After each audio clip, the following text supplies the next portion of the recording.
जैन साथियों, आज हम आए लखनऊ विश्वविद्यालय में और हमारे साथ हैं इस विश्वविद्यालय में पढ़ने वाले छात्र जो कि छात्रावासों में भी रहते हैं। तो आज उनसे हम सारी जानकारियां लेंगे कि कैसे उन्होंने इस प्रवेश परीक्षा को पास किया और इस विश्वविद्यालय के अंदर आए। साथ ही हम जानेंगे कि कैसा रहा उनका 1 साल का एक्सपीरियंस, क्लासेस कब चलती हैं, कैसे चलती हैं, विभागों में क्या वो सारी चीज़ें उपलब्ध हैं जिनकी आवश्यकता होती है, क्या कोई विश्वविद्यालय में सोसाइटी है, ये सारी जानकारियाँ हम लोग इन छात्रों से जानेंगे। चलिए जानते हैं कि प्रवेश परीक्षा कैसे होती है और क्या क्या पैटर्न रहता है। तो अपना नाम बताइए और आपने तैयारी कैसे की। सर, मेरा नाम सुरेंद्र विक्रम सिंह है। मैं यहाँ सुभाष हॉस्टल में रहता हूँ। BA first year second semester है मेरा। मैं यहाँ बहराइच ज़िले से आया हूँ। सर, मैंने पहले एंट्रेंस एग्ज़ाम भरा था, फिर एंट्रेंस एग्ज़ाम मेरा हुआ, उसके बाद रिजल्ट आया। और जब मेरा रिजल्ट आया तो जैसे मेरी रैंकिंग अच्छी थी तो फिर चॉइस फिलिंग हुआ। चॉइस फिलिंग में 2 मेजर 1 माइनर होता है, तो जिसके अनुसार हम लोग लाइन से सब्जेक्ट को लगाएंगे। अगर आपकी रैंकिंग अच्छी है तो सब्जेक्ट आपको मिल जाएंगे। रैंकिंग अच्छी नहीं है आपकी, मतलब अगर रैंकिंग अच्छी नहीं है तो आपको जो सब्जेक्ट है वो यूनिवर्सिटी 1-2 अपने मन से दे सकती है, अगर रैंकिंग अच्छी नहीं है तब। और अच्छी है तो आपको मन चाहे सब्जेक्ट मिल जाएंगे। फिर उसके बाद आपका हॉस्टल का फॉर्म आता है। आप हॉस्टल फॉर्म भरना चाहें तो भर सकते हैं, नहीं तो कोई बात नहीं, फिर आपका यहाँ एडमिशन हो जाएगा। तो सबसे पहले आपको प्रवेश परीक्षा ही देनी होती है, उसके बाद की ये सारी प्रोसेस है। बाकी जानते हैं कि प्रवेश परीक्षा में क्या पैटर्न रहता है। एक बार अपना नाम पहले बता दीजिए। मेरा नाम बृजभूषण यादव है और मैं जिला बलिया का रहने वाला हूँ और मैं सुभाष छात्रावास का अंतर्वासी छात्र भी हूँ। जो अगर BA का देखा जाए तो परीक्षा पैटर्न 100 क्वेश्चन होते हैं और नेगेटिव मार्किंग नहीं होती है। क्वेश्चन मुख्य रूप से पॉलिटिकल साइंस से होते हैं, जियोग्राफी सब्जेक्ट से होते हैं, हिस्ट्री से होते हैं, साइकोलॉजी से, इकोनॉमिक्स से, इंग्लिश और हिंदी, मेनली यही सब्जेक्ट रहते हैं और यही सब क्वेश्चन आते हैं। जो भूषण ने बताया ये BA का पैटर्न है और अभी हम लोग BSc के बारे में भी जानेंगे। तो याद रखना है कि 100 क्वेश्चन आएंगे, नेगेटिव मार्किंग नहीं है। क्वेश्चन आपके वही जनरल स्टडीज़ के रहेंगे जो कि आपने प्रीवियस क्लासेस में पढ़ा, यानी कि 11, 9, 10 जो भी पढ़ा है वहीं से क्वेश्चन आएंगे। तो इसमें जो लैंग्वेज आती है उस लैंग्वेज में दोनों लैंग्वेज होती हैं क्या? अपना नाम बता देना पहले शुरुआत में। सर, मेरा नाम रुद्र प्रताप सिंह है और मैं अम्बेडकर नगर जिले का रहने वाला हूँ। यहाँ सुभाष छात्रावास का अंतर्वासी छात्र हूँ और मेरा कोर्स BA है। और यहाँ जो क्या वो एंट्रेंस में लैंग्वेज रहती है वो बाय लैंग्वेज रहती है और आप दोनों ही लैंग्वेज में आपको जो लैंग्वेज समझ में आती है अच्छे से आप उस लैंग्वेज में अपने क्वेश्चन शो कर सकते हैं। ये लैंग्वेज वाला आपने बताया जो बाईलैंग्वेज पेपर का पैटर्न है, मैं पूछ रहा हूँ कि उसके अंदर लैंग्वेज के क्वेश्चन भी आते हैं क्या? हाँ सर, लैंग्वेज से भी रिलेटेड क्वेश्चन रहते हैं, कम से कम 20-30 क्वेश्चन तो रहते ही हैं, इंग्लिश और हिंदी दोनों से ही। मुझे ऐसा क्यों लगता है कि LU का कोई पैटर्न डिफाइन नहीं है? कभी क्वेश्चन GS के ज़्यादा हो जाते हैं, कभी लैंग्वेज के ज़्यादा हो जाते हैं। डिफाइन नहीं है, कभी भी पॉलिटिकल से ज़्यादा क्वेश्चन आ जाते हैं, कभी सिविक्स से ज़्यादा आ जाते हैं, कई मनोविज्ञान से भी आ जाते हैं। साइकोलॉजी से उतने क्वेश्चन नहीं आते हैं लेकिन कभी कभी आ जाते हैं। इस बार 2024-25 वाले में एक बार बायो का भी एक क्वेश्चन आ गया था, वो हम लोग जनरल स्टडीज़ के अंदर काउंट कर सकते हैं, जनरल साइंस के अंदर वो क्वेश्चन। ठीक है, आपका नाम भाई क्या और कौन सा कोर्स? मेरा नाम उदित राज है। मैं संत कबीर नगर जिले का रहने वाला हूँ। मैं यहाँ पर सुभाष छात्रावास में रहता हूँ और मैं यहाँ पर BA सेकंड सेमेस्टर का छात्र हूँ। कोर्स क्या आपका? BA कोर्स है। तो जब आप यहाँ पर आए हैं और आपने BA पढ़ा है, सब्जेक्ट कौन कौन से आपके? हिस्ट्री है, जियोग्राफी है और एक है travel and tourism management. Traveller and tourism, इसके बारे में आपको कैसे पता चला? ये जो कोर्स आपने अपने मन से लिया या फिर आपको यूनिवर्सिटी के द्वारा दे दिया गया है, और इसका क्या स्कोप है आगे चलकर? ये जो मैंने जो मैंने जो सब्जेक्ट लिया है हिस्ट्री और जियोग्राफी, इसको तो मैंने अपने मन से लिया था, लेकिन जो माइनर सब्जेक्ट था उसमें क्योंकि जो मतलब कि मुझे कोई सब्जेक्ट मिल नहीं रहा था तो मैंने इसको ट्रैवल एंड टूरिज्म डाल दिया था, तो वही मुझे मिल गया। तो माइनर सब्जेक्ट सबको लेना पड़ता है क्या? हाँ, माइनर कंपलसरी है, सबको सब्जेक्ट लेना पड़ता है माइनर। तो ये 3 साल रहेगा या फिर मान लो जैसे हम लोग जब विश्वविद्यालय में पढ़े तो हमारे 2 सब्जेक्ट आखिरी साल में रहते हैं, बाकी 1 सब्जेक्ट को हटा दिया जाता है? नहीं, वैसे ही होता है, 2 सब्जेक्ट आखिरी साल में रहेंगे, माइनर हट जाता है, 5th सेमेस्टर तक माइनर हट जाएगा। अगर मान लो इन्होंने कोई सब्जेक्ट लिया है या फिर आपने कोई सब्जेक्ट लिया है, क्या आप लोगों को इन सब के बारे में बताया जाता है कि इनका स्कोप क्या है? यूनिवर्सिटी कभी आपको ऐसे कोई मतलब लोग यहाँ पर आते हैं, यहाँ पर कोई कैंपस में कुछ जानकारियाँ दी जाती हैं आपको आगे आपके फ्यूचर्स के लिए? जी हाँ, जानकारी दी जाती है। कोई भी अगर क्लास करने जाएंगे टीचर बताते हैं किस सब्जेक्ट को पढ़ने से क्या आगे इसका स्कोप रहेगा, कैसे आप इसमें और बढ़िया कर सकते हैं। आपका तो सर पॉलिटिकल साइंस है? मेरा पॉलिटिकल साइंस सब्जेक्ट है और जियोग्राफी और हिस्ट्री है, हिस्ट्री माइनर है मेरा। ये सारे जो छात्र आपको देख रहे होंगे ये सुभाष छात्रावास के हैं और इसलिए क्योंकि हम रात में आए हैं तो इन सब से हमारे काफ़ी घनिष्ठ लोग हैं हमारे, तो इसलिए हमने इनके साथ वीडियो बनाना ज़्यादा सुलभ समझा। और अगर आप लोगों को और भी वीडियोस चाहिए तो हम लोग हर एक टॉपिक पर लेकर आएंगे। ये भाई अपना नाम बताइए और कोर्स कौन सा आपका? मेरा नाम सुशांत सिंह राजपूत है। मैं BSc सेकंड सेमेस्टर का स्टूडेंट हूँ। मेरा फर्स्ट ईयर है। मैं सुभाष छात्रावास का अंतर्वासी छात्र हूँ। मैंने सबसे पहले फॉर्म भरा था और मैंने अपना सब्जेक्ट फॉर्म भरते समय उसमें प्रेफरेंस आता है, तो मैंने बीएससी मैथ डाला था। तो मेरे पेपर में फिजिक्स, केमिस्ट्री, मैथ और कुछ कंप्यूटर के क्वेश्चन थे। कंप्यूटर के लगभग 10 क्वेश्चन थे। मेनली क्वेश्चन फिजिक्स, केमिस्ट्री और मैथ के थे, जिसमें फिजिक्स का लेवल हल्का हाई था, लेकिन अगर आप अच्छे से पढ़ेंगे तो आप कर लेंगे। और मैथ और केमिस्ट्री आपकी बेसिक 11th-12th की आती है, ज़्यादा कोई हार्ड एलयू नहीं पूछता है कि आप कर ना पाए। अगर आपको बेसिक्स आते हैं तो आप ज़रूर कर लेंगे। तो जो कंप्यूटर के क्वेश्चन आप बता रहे हो वो जनरल कंप्यूटर के क्वेश्चन थे या फिर आपके जो सीएस के अंदर आता है वो वाले कंप्यूटर के थे? नहीं, जनरल कंप्यूटर के क्वेश्चन थे। अगर आप कंप्यूटर थोड़ा बहुत जनरल पढ़ लोगे तो आप अच्छे से कर पाओगे। बेसिक नॉलेज की, क्या हार्डवेयर है, क्या सॉफ्टवेयर है, इनपुट क्या है, कंप्यूटर के डिफरेंट चीज़ों को उसको कहते क्या हैं, क्या करने से कब क्या होगा, तो ऐसे नॉर्मल चीज़ें है। यानी वही आपके आउटपुट इनपुट, यानी कि ये जनरल में जब हम लोग कंप्यूटर को स्टार्टिंग करते हैं तो इंट्रोडक्शन के अंदर यही सारी चीज़ें आती हैं। तो काफ़ी अच्छा मतलब आपने बताया इसके बारे में। अब मुझे बताइए, जब आपके पास सब्जेक्ट कौन कौन सा है? मेरा पीसीएम है, फिजिक्स, केमिस्ट्री और मैथ। और फिजिक्स मेरा माइनर है, मैथ और केमिस्ट्री मेरा मेजर है। तो जब आपने एंट्रेंस दिया था तो आपने जैसे बताया कि इसमें जो ज़्यादातर मुझे लगता है कि ये क्वेश्चन का लेवल 12th के स्टैंडर्ड का ही रहता होगा। 12th के स्टैंडर्ड के क्वेश्चन रहते हैं, 11th 12th के स्टैंडर्ड के क्वेश्चन रहते हैं। हाँ, तो मतलब ज़्यादा ऐसी दिक्कतें नहीं है कि आप लोगों को कोई दिक्कत एडवांस पढ़ने की जरूरत नहीं है। तो आप लोग मतलब जो जितने भी लोग अगर इस वीडियो को देख रहे हैं और जो एंट्रेंस की तैयारी कर रहे हैं, तो आप लोगों का क्या सजेशन रहेगा? सर, अगर ल्यूसेंट पढ़ ली जाए तो हमारे लगभग जीएस के और जीके के 25 क्वेश्चन वैसे ही सॉल्व हो सकते हैं। और अगर देखा जाए तो 11th और 12th की एनसीईआरटी पढ़ ली जाए, जैसे ज्योग्राफी का, हिस्ट्री का, तो ये भी उसमें सॉल्व हो जाएगा। ज़्यादा कोई टफ नहीं होता है, बस थोड़ा सा मेहनत कर, मुश्किल से अगर 15 दिन पढ़ लिया जाए तो इसका पेपर निकल जाता है। कोई टफ नहीं है। ये 15 दिन इसलिए कह रहे हैं क्योंकि ये 15 दिन दे के आए हैं, ठीक है। तो ऐसा नहीं है, आप लोग 11th 12th की एनसीईआरटीज़ को अच्छे से पढ़ें, यानी कि 12th की जो चीज़ें उनको आप अच्छे से पढ़ें, क्योंकि आपने शायद पर लेकिन ऐसा होता है ना, कभी आपने देखा होगा कि ज़्यादातर बच्चे ऐसे होते हैं जिन्होंने बीएससी से वो क्या कहते हैं पीसीएम से 12th किया, लेकिन वो बीए करने के लिए आ रहे हैं, तो उनके लिए कई चैलेंज बन जाता है क्योंकि जीएस के नए सब्जेक्ट होते हैं उनके लिए। सर, मेरा खुद पीसीएम था और मैंने यहाँ आके बीए ले लिया है, क्योंकि मैं सिविल सर्विसेज के बारे में सोच रहा था और आगे मैं 12th में तो अगर पीसीएम था मैं एनडीए और यही सब देख सकता हूँ बीएससी। बट मैंने जब बीए चूज़ किया तो मैंने टारगेट गुरुकुल एक ऐप है उस पर एक सब्सक्रिप्शन ले लिया था, तो मैंने उससे बेसिकली 15 दिन पढ़ा था और उससे मेरा अच्छा रिस्पांस गया, एडमिशन हो गया, अच्छी रैंक भी थी और ज़्यादा मेहनत नहीं करनी पड़ी थी। तो आप लोगों को कोई गाइडेंस वगैरह दिया जाता है कि आप सिविल सर्विस या स्टेट पीसीएस इन सब के एग्जाम के बारे में यहाँ पर आपको जानकारी दी जाती है? हाँ सर, क्या बोलते हैं कि आप अपनी क्लासेस जब जाएंगे तो प्रोफेसर जो होते हैं आपको उस सब्जेक्ट से रिलेटेड सारी जानकारियाँ देते हैं कि इस सब्जेक्ट में आप आगे क्या बढ़ सकते हैं और ये सब्जेक्ट किस तरीके से सिविल सर्विसेज में आपको मदद करेगा, इससे किस टाइप के क्वेश्चन आएंगे। मतलब मेनली यही देखा जाए कि प्रोफेसर साहब की पूरी मदद करते हैं। और सर, काफ़ी सारी यहाँ पे सोसाइटी हैं, सर सोसाइटी वो भी सपोर्ट करती हैं, बताती हैं। जैसे आप लोगों ने दिल्ली विश्वविद्यालय, इलाहाबाद विश्वविद्यालय, बीएचयू के अंदर सोसाइटीज़ देखी होंगी जो बच्चों को अलग अलग गाइडेंस देती हैं, चाहे वो सिविल सर्विस का गाइडेंस रहे या फिर उन्हें बोलने के लिए मंच पर लाना, क्योंकि एक बड़ा चैलेंज होता है कि बच्चे कैमरा फेस नहीं करना चाहते, माइक पर नहीं बोलना चाहते हैं। ये सारी चीज़ें डर निकालने के लिए सोसाइटीज़ का होना बहुत ज़रूरी है। आपका इस पर मतलब क्या सोचना है? जी, सोसाइटीज़ यहाँ पे जैसे कई बच्चे होते हैं यहाँ इंट्रोवर्ट होके आते हैं, इंट्रोवर्ट रहते हैं, उन्हें ज़्यादा बात करने का, तो यहाँ पे बहुत सोसाइटीज़ है, लोगों को मौका दिया जाता है, तो यहाँ बच्चे आके बहुत सी नई नई चीज़ें सीख जाते हैं। तरह तरह की सोसाइटी में बच्चे खुद हिस्सा भी बनते हैं, वहाँ पार्टिसिपेट करते हैं, प्रोग्राम करते हैं, कराते हैं, तो इससे उन्हें एक्सट्रोवर्ट एक तरीके से उन्हें लाइफ में चीज़ें कैसे क्या बोलनी है, किसके सामने क्या प्रेजेंट करना है, वो चीज़ें सीख जाते हैं वो लोग। मुझे ऐसा लगता है कि जो सोसाइटीज़ हो या फिर विश्वविद्यालय का एक रोल होता है ना केवल पढ़ाना, बल्कि बच्चों का एक मानसिक विकास के साथ साथ में एक चौमुखी विकास की बात करता है। तो आपको मतलब जैसे आप लोग यहाँ पर पढ़ रहे हैं तो आप लोगों ने एक साल में एक्सपीरियंस किया होगा कि सोसाइटीज़ और इन सब चीज़ों के माध्यम से आपने अपने आप में कितना चेंज पाया है एक साल के अंदर? देखिए, बहुत चेंज पाया। शुरू में अभी आया था तो पहले किसी से बोलने में डर, कहीं बात करने में डर लगता था, लेकिन अब किसी से डर नहीं लगता। आप कहीं भी जाके अपनी बातों को रख सकते हैं और सब विश्वविद्यालय का ही देन है, क्योंकि विश्वविद्यालय अलग अलग प्रोग्राम कराता है जिसमें हम लोग को बहुत फ़ायदा मिलता है।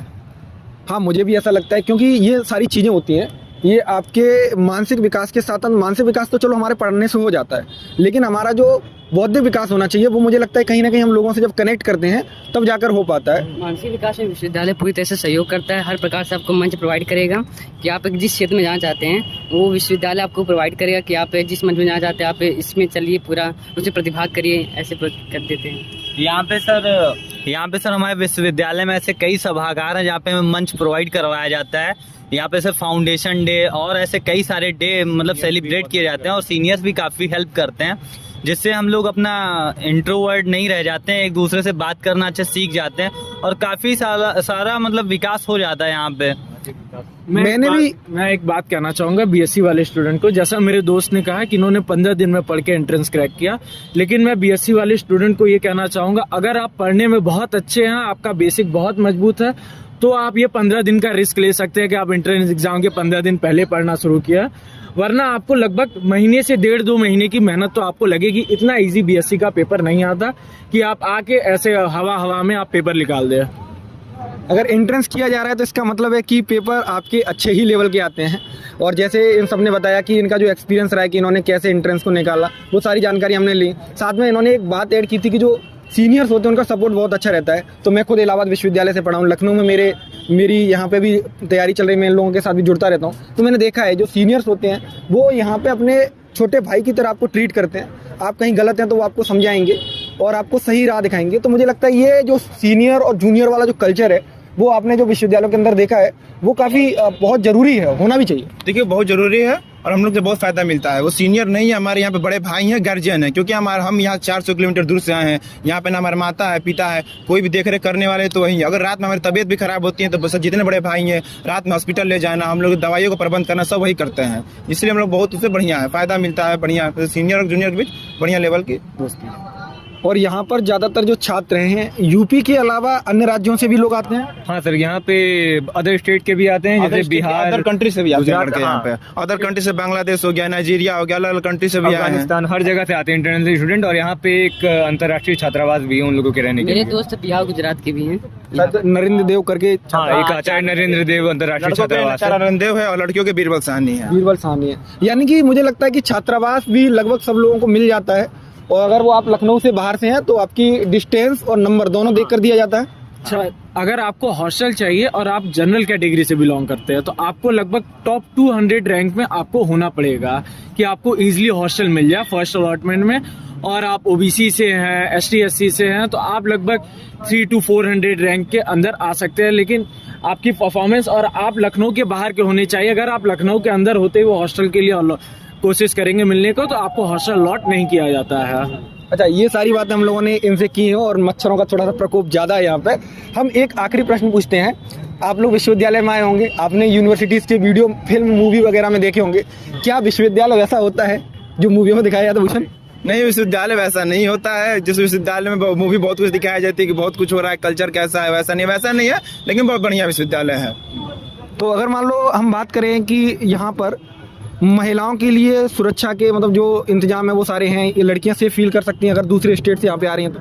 हाँ सर, एकदम यहाँ पे लड़कियाँ एकदम बिल्कुल सेफ फील कर सकती हैं। और एक तो ये मानसिकता होती है लोगों की ना कि यहाँ पे वही मानसिकता को तो हमको खत्म करना है। इन वीडियोस के माध्यम से हम यहाँ के बारे में बताएंगे तब लोगों के पास पहुँचेंगे ना चीज़ें। नहीं सर, यहाँ के लोग बहुत अच्छे हैं और लड़कियों को यहाँ पे किसी भी तरह की कोई भी समस्या नहीं होगी। अभी भी आप चले जाएंगे तो बहुत से लोग बाहर ही आते हैं, यहाँ पर से लाइब्रेरीज खुली रहती हैं, वहाँ पर आके पढ़ाई करते हैं रात भर तो नहीं, लेकिन 7 बजे तक या 6:30 बजे तक रहते हैं। तो उनको किसी भी तरह की कोई भी दिक्कत की सामना नहीं करना पड़ता है। मैंने भी यहाँ पे एक्सपीरियंस किया है। अभी जैसे हम लोग जहाँ वीडियो शूट कर रहे हैं तो काफ़ी लड़कियाँ यहाँ पे दिख रही हैं और मुझे लगता है कि यहाँ का सकारात्मक माहौल बना के रखा है आप लोगों ने, जिस तरीके से यहाँ पे सहयोग करते हैं आप लोग एक दूसरे का। जैसा इन्होंने लड़कियों को बात किया तो यहाँ पे जगह जगह स्ट्रीट लाइटें लगी हुई है, जगह जगह गार्ड और पुलिस भी यहाँ पे बीच में पुलिस चौकी भी है, जो पुलिस वाले बीच बीच में राउंड लगाते रहते हैं। तो यहाँ सुरक्षा की है, ऐसी कोई दिक्कत नहीं है कि कोई परेशानी हो। जगह जगह लाइटें हैं, कहीं कोई अंधेरा नहीं है, सारी सुविधाएं सब अवेलेबल है। और लड़कियों को भी छात्रावास दिया जाता है? हाँ, लड़कियों को भी छात्रावास मिलता है। लड़कियों के लिए 2-3 छात्रावास हैं, जैसे तिलक छात्रावास हो गया, कैलाश छात्रावास हो गया, बहुत है लड़कियों के लिए छात्रावास। पर बढ़िया उन लोग का लड़कियों के लिए ज़्यादा छात्रावास है उन लोग। मुझे लगता है कि ये इसलिए भी किया गया है क्योंकि जब लड़कियां बाहर दूसरे मतलब जिलों से, राज्यों से आती हैं और उनको अगर छात्रावास ना मिले तो यहाँ पर वो रूम्स के लिए दूर दूर जाना पड़ेगा उनको और खर्चा भी ज़्यादा हो सकता है। हाँ, तो इसलिए लड़कियों को अगर सुविधा भी दी जाती है कि अगर बाहर वो रहेंगी तो उनको किसी प्रकार की दिक्कत होगी, इसलिए महिला छात्रावास रखा गया है। और यहाँ के जो फीस वगैरह का क्या वो है स्ट्रक्चर, आपको कुछ पता है? सर फीस सब्जेक्ट के हिसाब से होती है। अगर सेल्फ फाइनेंस है तो उसमें 3000 एक्स्ट्रा लगता है, नहीं तो फीस इसमें कुछ ज़्यादा नहीं। साल भर की कहीं एक सब्जेक्ट ही 1500-1600, बहुत ज़्यादा अगर तो 2000, इससे ऊपर किसी सब्जेक्ट की फीस नहीं है। अगर आपका सेल्फ फाइनेंस है तब प्लस 3000 लगता है। ये सेल्फ फाइनेंस मतलब क्या होता है? सेल्फ फाइनेंस मतलब कि आपकी रैंक अच्छी नहीं थी, आपको आपकी चॉइस का सब्जेक्ट नहीं मिला, लेकिन आपको वही सब्जेक्ट चाहिए, तो आप उसके लिए एक्स्ट्रा पे करके आते हैं कि मैं इस पे एक्स्ट्रा पे करके ये सब्जेक्ट पर्टिकुलर पढ़ूंगा। तो आपकी फीस रेगुलर बच्चे से ज़्यादा लगती है, पर्टिकुलर डिपेंडिंग अपॉन सब्जेक्ट कि आपने कौन सा सब्जेक्ट चूज किया है और उसकी सेल्फ फाइनेंस की फीस कितनी है। चलो, आज हम लोगों ने काफ़ी जानकारी इन लोगों से ली और काफ़ी अच्छा लगा आप लोगों के साथ बातचीत करके। अगर आप लोगों को ऐसी वीडियोस और चाहिए और भी लोगों से हम लोग बातचीत करेंगे, क्योंकि आज हम लोग अचानक मिले तो हमने सोचा एक वीडियो बना लिया जाए, क्योंकि आपके प्रवेश परीक्षा के जो फॉर्म है वो आ चुके हैं। मैं आखिरी एक प्रश्न पूछूंगा। 200 नंबर का पेपर होता है मुझे लगता है लगभग, तो कम से कम एक बंदा कितना टारगेट करे कि वो एलयू मिल जाए? मैक्सिमम बताना, मिनिमम बताना, नहीं तो ये मिनिमम वाला स्कोर चिपका के बोलेंगे भैया 180 आ रहे हैं, 170 आ रहे हैं, या फिर मेरे 120 आ रहे हैं। आप लोगों को क्या लगता है कि 150 के समथिंग नंबर आएंगे? 160 के ऊपर अगर आ जाए तो मतलब कि कंफर्म हो जाता है, एक प्रकार से संभावना बढ़ जाती है कि आपको मिल सकता है 160 के ऊपर। 160 पर तो एक अच्छी रैंक आ जाएगी। 160 में सर आपका हॉस्टल भी इंश्योर हो जाएगा और आपके सारे मनचाहे सब्जेक्ट भी इंश्योर हो जाएंगे। तो अगर हम लोग इनको सजेस्ट करना चाहें, 40-50 दिन इनके मान लो एग्जाम अभी हैं, तो क्या ये लोग लास्ट टाइम में ऐसा कर ले, जैसे मान लो अपना प्लेटफॉर्म टारगेट गुरुकुल से आप लोग कहीं ना कहीं जुड़े थे, क्या वो वहाँ के कोर्सेज को ले सकते हैं, या फिर वहाँ पे जो फ्री क्लासेस चलती है उनका फ़ायदा आप लोगों को कितना उठाया है? सर मैंने 2 फ्री क्लासेस का भी फ़ायदा उठाया है, लेकिन अगर एक कोर्स परचेज कर लिया जाए तो उस पर डेली लाइव क्लासेस चलती हैं और उसमें गाइडेंस मिलता है। वो गाइड करते हैं कैसे पढ़ें, कितना पढ़ें, क्या पढ़ें, क्योंकि अब ये नहीं है आप कितना पढ़ रहे हैं या क्या पढ़ रहे हैं, कितना सही पढ़ रहे हैं ये है, क्योंकि एंट्रेंस क्रैक करने के लिए एक सही तरीके से पढ़ना चाहिए। वहाँ पे वो गाइडेंस मिलता है। तो मेरे हिसाब से कोर्स ले लेना चाहिए, जिससे गाइडेंस मिल जाएगा और कम दिनों में अच्छा पढ़ लेंगे। और अच्छी और मुश्किल से अगर कहा जाए एलयू का एंट्रेंस क्रैक करने के लिए, तो अगर 120 नंबर प्लस हो तो एडमिशन हो जाता है यहाँ पे, और यहाँ पे 160 पे रैंक आ जाती है, 15 रैंक, 14 रैंक, 3 भी बढ़ रहा है, तो यूनिवर्सिटी अपना पेपर हार्ड करती जा रही है, तो इस हिसाब से धीरे धीरे जो लोग आएंगे नए उनको भी अपनी पढ़ाई का लेवल और अप करना पड़ेगा। नहीं तो फिर ऐसा हो सकता है कि 120 पे भी मुश्किल हो जाए। अब की बार कोई भरोसा भी नहीं कर सकते, क्योंकि हम लोग ने भी एंट्रेंस दिया तो फिर हल्का सा लेवल अप लगा अगले सालों से। तो ये तो मैं कहूँगा कि उन लोगों की अपना थोड़ा सा पढ़ाई ऐसा ना ले कि हाँ 120 पे हो ही जाएगा, थोड़ा। और हमेशा एग्जाम रिजल्ट आदि के बारे में सोचना है, देखते रहें, क्योंकि इतनी जल्दी आते हैं ना, कुछ पता नहीं चलता है। जैसे कि एग्जाम आया, फिर एग्जाम का रिजल्ट, फिर चॉइस फिलिंग, मतलब कैसे लगातार आते रहते हैं। आपको हमेशा ध्यान देना पड़ेगा कि मुझे हॉस्टल लेना है, तो हॉस्टल वाला चॉइस फिलिंग आते हैं, करेक्ट आपको रहना पड़ेगा। तो इसके लिए आप एक काम कर सकते हैं, जैसे विश्वविद्यालय के जो अलग अलग चैनल उन्हें फॉलो कर सकते हैं। टारगेट गुरुकुल को तो आपने सब्सक्राइब करके रखा है, साथ में ये आपके जो सीनियर्स हैं ये लोग भी आपकी इन चीज़ों में मदद कर सकते हैं, क्योंकि ये कहीं ना कहीं आपके, जब ये लोग भी आए थे तो इन लोगों को भी जानकारियों का अभाव था, और इन लोगों ने जानकारियाँ, अब तो आप लोगों को काफ़ी जानकारी हो गई है। अगर कोई जूनियर्स पूछता है तो आप लोगों ने अच्छी जानकारियाँ दीजिए। और बीएससी के बारे में आखिरी आपसे पूछना चाहूँगा, अगर मान लो बीएससी में किसी को लास्ट टाइम में रिवीजन करना है, तो उस चीज़ के लिए किस टॉपिक पर ज़्यादा ध्यान दें, या मान लो किस सब्जेक्ट पर ज़्यादा ध्यान दें जिसका वेटेज ज़्यादा है? देखिए, बीएससी में अगर आप बीएससी मैथ के लिए अप्लाई कर रहे हैं तो आप मान के चलिए मैथ के 30 क्वेश्चन के आसपास आने ही आने हैं, तो आपका मैथ अगर मेन फोकस होना चाहिए। मैथ के बाद वो फिजिक्स और केमिस्ट्री को वो अपने हिसाब से करते हैं, डिपेंडिंग अपॉन, कभी कभी कंप्यूटर के क्वेश्चंस देते हैं, कुछ ईयर्स में उन्होंने कंप्यूटर के क्वेश्चन नहीं भी दिए हैं। तो चलिए, वीडियो काफ़ी बड़ा भी हो गया और काफ़ी मुझे लगता है जानकारी पूर्ण भी हो गया। अगर आपको ज़्यादा वीडियो चाहिए तो आप कमेंट कर देना। और हमारे साथ आज जो हमारे कैमरामैन का काम कर रहे थे हमारे भूषण भाई हैं और ये राज भाई हैं, तो भाई इन लोगों को भी मच्छर काट रहे हैं। तो इस वीडियो को हम लोग यहीं पर अंत करते हैं। और मुझे लगता है कि अगर आप लोगों को कोई जानकारी चाहिए तो आप लोग इन सब से भी कहीं ना कहीं कनेक्ट कर सकते हैं। टारगेट गुरुकुल से अगर आप जुड़े हैं तो ये लोग भी टारगेट गुरुकुल में एज अ गाइडेंस आपको मतलब देते रहेंगे। ये आपके बड़े भाई हैं और ये लोग टारगेट गुरुकुल के काफ़ी नज़दीक हैं, यानी कि ये लोग कहीं ना कहीं हमसे पढ़े हैं, तो ये लोग हम लोगों को जानकारियाँ बताते रहते हैं विश्वविद्यालय में क्या चल रहा है क्या नहीं। तो क्या आप लोगों का एक्सपीरियंस बढ़िया है ना एलयू के अंदर? हाँ, बिल्कुल, बहुत अच्छा है। तो आप लोग मतलब बच्चों को बोल दें कि आएंगे? हाँ बिल्कुल आइए। आए? बिल्कुल आइए। चलिए, आप लोग आइए, यूनिवर्सिटी आपको पूरा मौका देगी संभलने का भी और बिगड़ने का भी। जैसा आप लोगों को सही लगे आप लोग संभल भी सकते हैं और बिगड़ भी सकते हैं। चलिए, तो बहुत बहुत धन्यवाद हमारे साथ जुड़ने के लिए। ऐसे जुड़े रहिए टारगेट गुरुकुल के साथ, और धन्यवाद। इतनी बड़ी वीडियो को देख करके आप लोगों को जानकारी मिली होगी, उससे आप अपने दूसरे दोस्तों के साथ साझा कर सकते हैं।